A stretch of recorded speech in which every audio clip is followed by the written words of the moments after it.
Hello friends, good evening. My name is Amrik. The lost पहाड़ी YouTube channel पे आपका स्वागत है।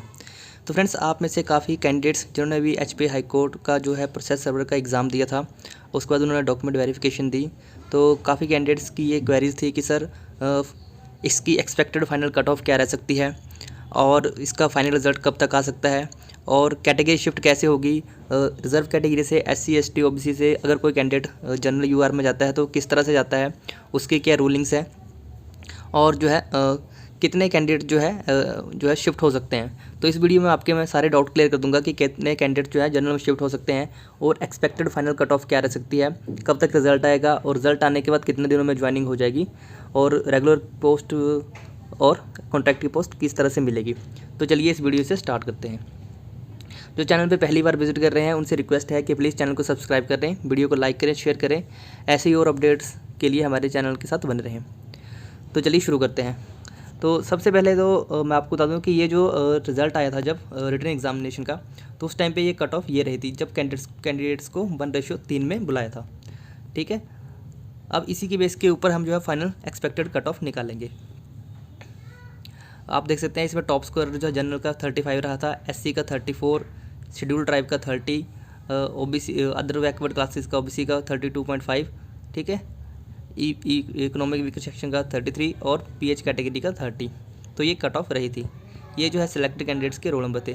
अब इसमें मैं आपको टाइम वेस्ट ना करते हुए आपको कट ऑफ बताता हूँ कि कितनी कट ऑफ जाएगी और कैटेगरी शिफ्ट के बारे में भी, क्योंकि आपने अभी रिसेंटली देखा होगा कि ये जो है पिन ऑर्डरली और चौकीदार क्लास 4 का जब रिजल्ट आया था तो उसमें काफ़ी कैंडिडेट जो है रिजर्व कैटेगरी से जो शिफ्ट हुए थे जनरल कैटेगरी में। तो ये जनरल कैटेगरी की यूआर की 38 पोस्टें थी।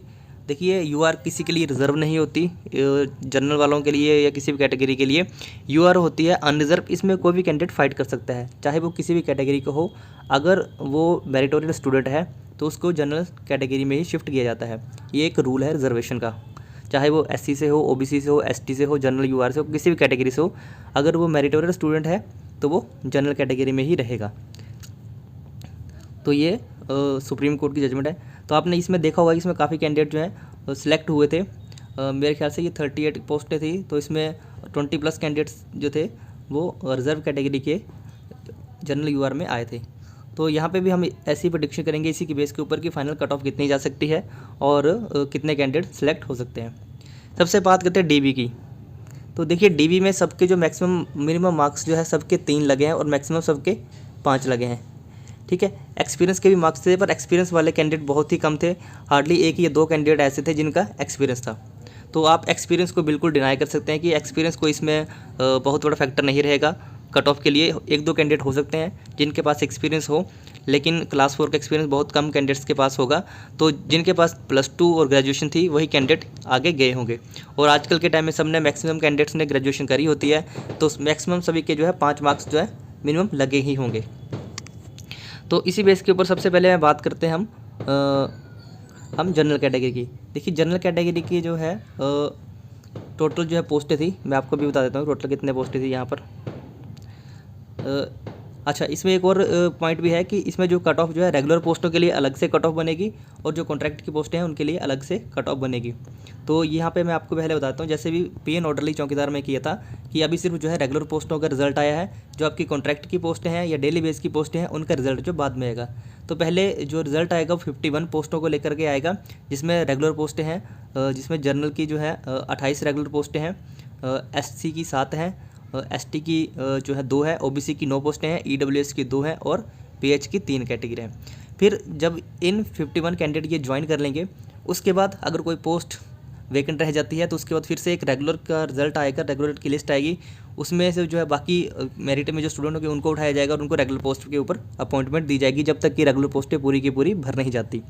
जब रेगुलर पोस्टों के ऊपर सभी कैंडिडेट ज्वाइन कर लेंगे उसके बाद रिजल्ट आएगा आपका कॉन्ट्रैक्ट बेसिस का। ठीक है, तो कॉन्ट्रैक्ट की 10 पोस्टें हैं, फिर इनका रिजल्ट आएगा।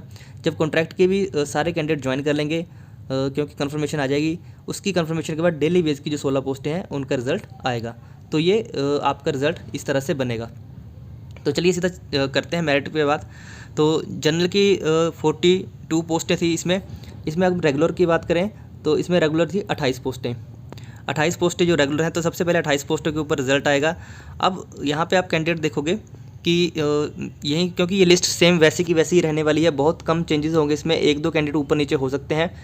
तो अगर जो इस कैटेगरी में है 28 पोस्टें हैं, 28 तक आप चले जाओ, यहाँ पे रैंक 28 तक, तो 28 का जो कैंडिडेट है ये 30 मार्क्स वाला है, तो 30 मार्क्स तक है। लेकिन जनरल अगर OBC SC ST की बात करते हैं तो इसमें मैं आपको बता देता हूँ कि यहाँ पर आप देख सकते हैं, ये यहाँ तो ये SC के ये स्टूडेंट्स हैं, ये आप देख सकते हैं, ये अप्रोक्सीमेटली ये मेरे ख्याल से, मेरे हिसाब से जहाँ तक मुझे लग रहा है, ये 3 कैंडिडेट जो हैं, ये 3 कैंडिडेट हैं, ये शिफ्ट हो सकते हैं आपके जनरल में, क्योंकि ये आपकी जो है इसके 33 वाले के 35 मार्क्स लगेंगे, 38 तक बन जाएंगे, तो ये सिलेक्ट होने के इसके चांसेस हैं। क्योंकि टोटल 41 पोस्टें हैं जनरल की और 28 उसमें रेगुलर हैं, तो अगर हम 5 मार्क्स ऐड करके चलते हैं, 28 है, जैसे 28 तक है तो 5 ऐड करेंगे तो मैक्सिमम 35 तक जाने की, 35.5 जाने की कट ऑफ की संभावना है। ठीक है, तो 35.5 तक कैंडिडेट इसके मैक्सिमम मार्क्स हो सकते हैं। अब आपने देखना है कि मैक्सिमम कितने कैंडिडेट के 35 मार्क्स हो सकते हैं। तो ऑब्वियसली आप यहाँ पे SC ST के आप देख सकते हैं, ये जो कैंडिडेट हैं, ये जो 3 कैंडिडेट हैं, 4 भी हो सकते हैं ये, क्योंकि इसके भी 37 तक बन जाएंगे, तो 37 तक ये 3 से ये 4 कैंडिडेट ये SC से ऊपर जा सकते हैं जनरल में। इस तरह अगर बात करें अदर कैटेगरी की, हम बात करते हैं ST से, तो ST से कोई भी कैंडिडेट शिफ्टिंग होता मुझे नज़र नहीं आ रहा है, यहाँ से कोई भी कैंडिडेट शिफ्ट नहीं होगा, क्योंकि इसमें जो टॉपर है उसके ही 30.5 मार्क्स है, तो 35 पॉइंट इसके कुछ बनेंगे, तो ये जनरल की कट ऑफ को, फाइनल कट ऑफ को क्वालिफाई नहीं करेगा। OBC से बात करें तो OBC से हो सकता है कि आपके ये 2 कैंडिडेट, ये कैंडिडेट हो सकता है 3 से 4, या हो सकता है 2, सिर्फ 2 ही ये टॉपर कैंडिडेट जो है ये जनरल में शिफ्ट हो जाए, क्योंकि 31 वाले के 5 मार्क्स ऐड करेंगे तो इसके भी जो 36.5 तक पहुंच जाएंगे।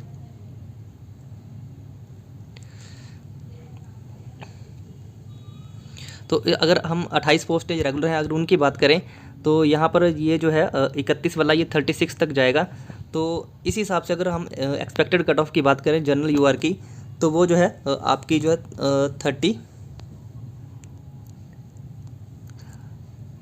36.5 या 37 रहने की संभावना है। ये आपकी जनरल की कैटेगरी रह सकती है, आपकी जनरल की final expect last cut off, यानी कि DB के बाद अगर किसी के 36 मार्क्स बने हैं रेगुलर पोस्ट के लिए तो उसकी सिलेक्शन हो जाएगी जनरल में। अब बात करते हैं SC की, तो SC के जो है टोटल जो पोस्टें हैं, रेगुलर पोस्टों की बात करते हैं। SC की 7 पोस्टें रेगुलर हैं, तो 7 कैंडिडेट यानी कि 7 जो टॉपर हैं उनको जो है बुलाया जाएगा, सिलेक्ट किया जाएगा। तो SC के जो, अब बता दूं कि SC की कट ऑफ कितनी जाने की संभावना है, तो SC के जो है 7 जो टॉपर होंगे, तो ऊपर के आप 3 टॉपर्स को तो रहने दीजिए, ये मोस्ट प्रोबेबली चांस है इनके जनरल शिफ्ट होने के। बाकी ये 7 कैंडिडेट जो ऐसे हैं, ये जो है आपके कुलदीप राज 4, 5, 6, 3, 4, 5, 6, 7, ये मनीषा तक जो है, ठीक है, क्योंकि ये 1, 2, 3 ये ऊपर तक चलेंगे, 1, 2, 3, 4, 5, 6, 7, जी हाँ, ये 29 तक। तो जो 29 जिनके कैंडिडेट्स के मार्क्स हैं, यहाँ तक जो है कट ऑफ रहने की संभावना है, ये कैंडिडेट सेलेक्ट हो सकते हैं रेगुलर पोस्ट के लिए। यानी कि ये जो लास्ट कैंडिडेट है मनीषा तक, यहाँ तक जो है इसके जो 5 मार्क्स डाल के 34 तक रहने की संभावना है रेगुलर पोस्ट के लिए।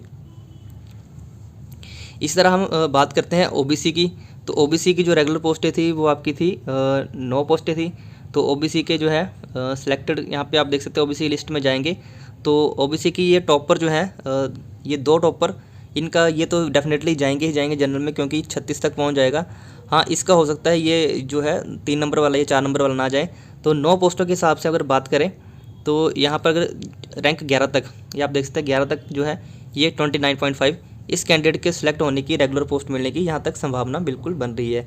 अगर इसमें 5 मार्क्स हम जोड़ के चले तो 34.5 के आसपास फाइनल कट ऑफ रहने की संभावना है हमारी OBC कैटेगरी में।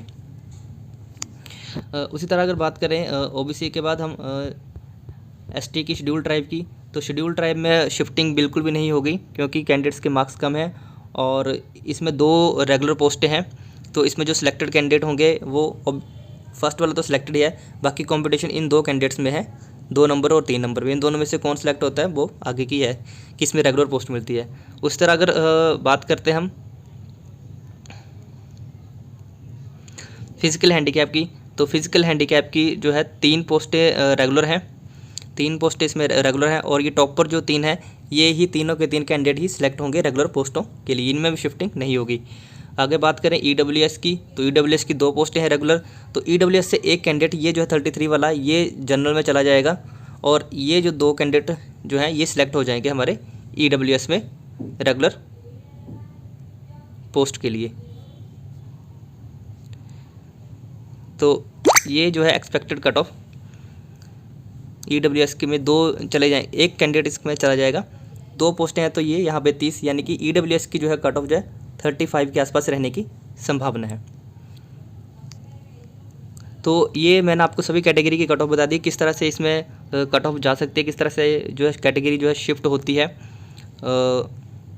बाकी इसमें एक और टेक्निकल पॉइंट है कि वही कैंडिडेट शिफ्ट होंगे जनरल कैटेगरी में जिन्होंने अपने स्क्रीनिंग टेस्ट में जनरल की कट ऑफ क्वालिफाई करी होगी। फॉर एग्जांपल अगर मान लो कि ये कोई कैंडिडेट है, ये यहाँ पर जो टॉपर है, मान लो कि ये SC का एक टॉपर है, यहाँ पे आपको अभी दिखाता हूँ एक, फॉर एग्जांपल ये SC का टॉपर है, इसके 34 मार्क्स हैं, लेकिन और मेंस में 34 है, इंटरव्यू के बाद इसके 39 हो जाएंगे, और मोस्ट प्रोबेबली ये जनरल की कट ऑफ को क्वालिफाई कर जाएगा। लेकिन अगर इसने जो स्क्रीनिंग टेस्ट हुआ था पेपर 1, उसमें भी अगर इसने जनरल की कट ऑफ जो को है क्वालिफाई किया होगा तभी ये शिफ्ट होगा। अगर इसने वो उस टाइम पे जनरल की कट ऑफ को शिफ्ट नहीं किया, अगर इसने कैटेगरी बेनिफिट ले लिया है तो उस कैटेगरी में उस केस में जो है आपकी शिफ्टिंग नहीं होती। जी हाँ, हमेशा ये याद रखना कि शिफ्टिंग का ये रूल है कि अगर किसी कैंडिडेट ने किसी भी पॉइंट पे किसी भी स्टेज ऑफ एग्ज़ाम पे उसने अपनी कैटेगरी का बेनिफिट लिया है, चाहे वो एज बेनिफिट हो या फिर प्री के कट ऑफ मार्क्स में या कोई रिलैक्सेशन ली हो, तो उसमें जो है कैटेगरी शिफ्ट नहीं होगी। बाकी अगर बात करें कि रिज़ल्ट कब तक आ सकता है, तो आपका रिज़ल्ट 1 या 2 दिन में आ जाएगा, मोस्ट प्रोबेबली चांस है कि 1-2 दिन में आ जाएगा, या फिर इस वीक तो आ ही जाएगा। उसके बाद जो आपकी पोस्टें हैं, जो मैंने अभी कट ऑफ बताई, ये रेगुलर पोस्टों की बताई। बाकी जो आपकी कॉन्ट्रैक्ट की पोस्टें भी हैं, तो जो कैंडिडेट मेरिट में नीचे हैं उनको कॉन्ट्रैक्ट की पोस्ट मिलेंगी, फिर उसके बाद जो नीचे हैं उनको डेली बेस की पोस्टें मिलेंगी। तो आई होप आपके अभी सारे डाउट्स क्लियर हो चुके होंगे कि कब तक रिजल्ट आएगा, एक्सपेक्टेड फाइनल कट ऑफ क्या रह सकती है, कैटेगरी शिफ्ट कैसे हो सकती है, क्योंकि काफ़ी कैंडिडेट यही पूछ रहे थे कि सर कैटेगरी कैसे शिफ्ट होगी। SC ST जो रिजर्व कैटेगरी के हैं जितनी पोस्टें हैं, इनसे ज़्यादा ही कैंडिडेट सेलेक्ट होंगे, क्योंकि इनके जो टॉपर्स हैं वो शिफ्ट हो जाएंगे जनरल में। तो ये आपके लिए एक छोटी सी इन्फॉर्मेशन वीडियो थी। वीडियो अच्छी लगी हो तो वीडियो को लाइक करना, चैनल को सब्सक्राइब करना। Thanks for watching. जय हिंद, जय हिमाचल।